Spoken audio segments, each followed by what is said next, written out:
I was in middle school. I had a few friends, and we started to form a little friend group. Me and Leah became best friends, and then Sarah started hanging out with us, turning us into a little trio. Sarah's mom was friends with this other woman, Trash's mother. Trash was a student in university. One day, there was a gathering at Sarah's house, and Trash was there. Sarah and her were close, which I didn't think much of at the time because their mothers were friends. Trash came across as a social butterfly and an outgoing person, so I just assumed she got along with everyone.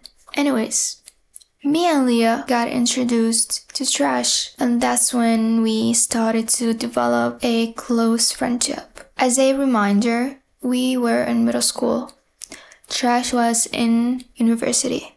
Eventually, we made a group chat of the four of us. I thought it was so cool how we were friends with a much older person. And Trash even called us her only best friends. Wow, we must be so mature for her to choose middle schoolers as best friends, is what I thought. And boy, mature were our conversations. It was constant sexual jokes, discussions, and conversations that no sane college student should ever have with middle schoolers. Not to mention, most of the time it was Trash initiating them. She would ask to switch a normal topic to something less boring. She would say things like, let's talk about something perverted. It's more fun. I'm so bored, guys. Let's switch it up. Of course, we agreed, because in our minds, it was just a normal conversation friends have and joke about.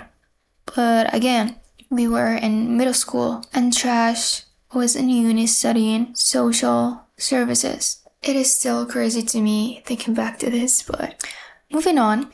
Years of friendship go by. On the surface, we were just a group of best friends, minus the huge, giant elephants in the room. To Sarah's mom's credit, she did question the age gap once, but nothing was ever done about it. Now, I've become an adult. I moved out and started trying to heal my other trauma apart from Trash. That was until the realization that hit me of what Trash had done.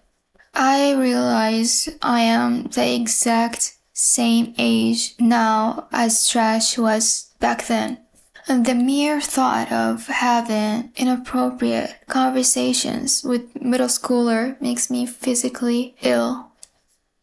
I reached out to Sarah and told her I was no longer comfortable being friends with Trash. Sarah told me she understood because she had been friends with her longer, and Trash had done weird things with her in private, apart from the conversations we would have as a group. Trash would even laugh at her and call her a kid when Sarah expressed not knowing something sexual Trash had initiated. Trash was fully aware of how inappropriate the situation was.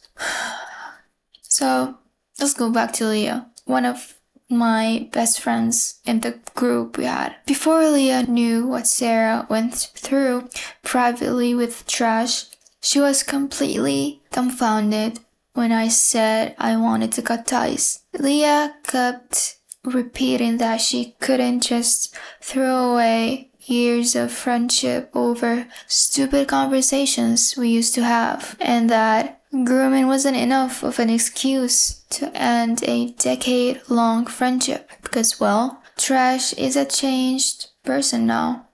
These are all things she told me.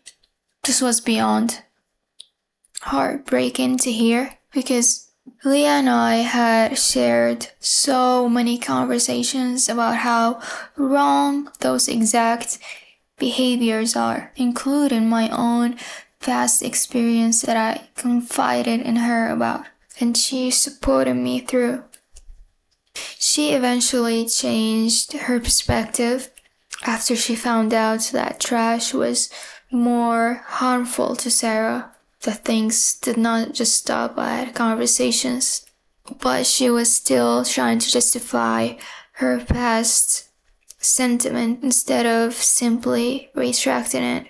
I tried to understand her, telling myself it was just shock and she needed time as she requested.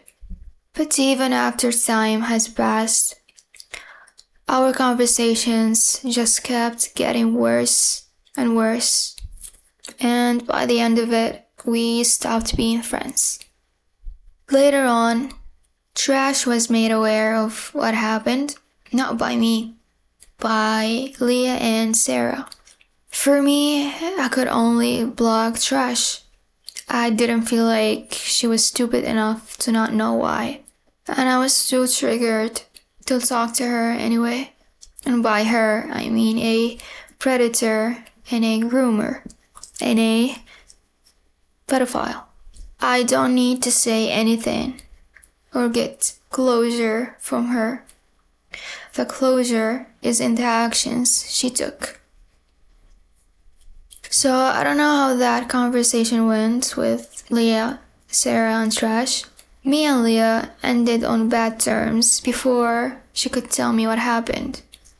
And the last thing I heard from Sarah was that she just wants things to go back to how they were and that Trash may or may not be at her graduation party.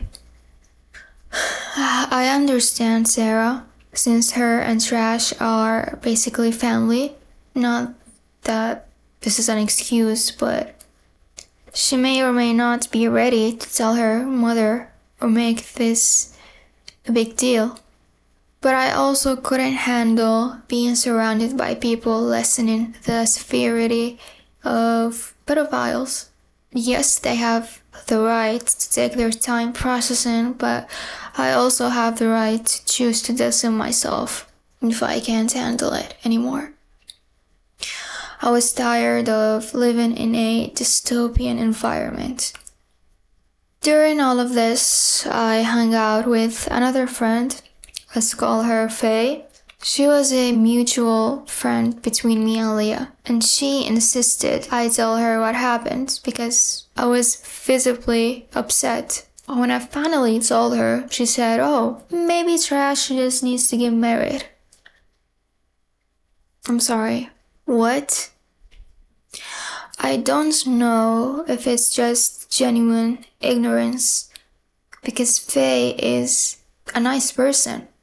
But after this, I felt like everyone was blind, especially because during this exact time, I had also confided in my family about my own sexual molestation as a child. And they had told me I was blowing things out of proportion. So, as you can see, these people make you feel crazy for saying a pedo is bad. And that trauma is, surprise, surprise, actually traumatic and disabling. So now I've got no family or friends. And, looking back, I see they didn't fit those labels anyway. In any case, this is the story of how my best friend was a pedophile, and a story of how I lost multiple lifelong friends when I thought I was only getting rid of one weirdo. There's so much more I can say, but Trash was the last straw.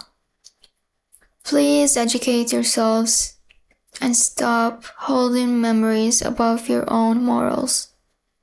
And stop caring only when it's something that is not affecting you directly. You need to care in both situations.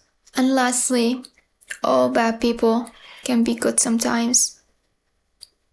That's how they get you.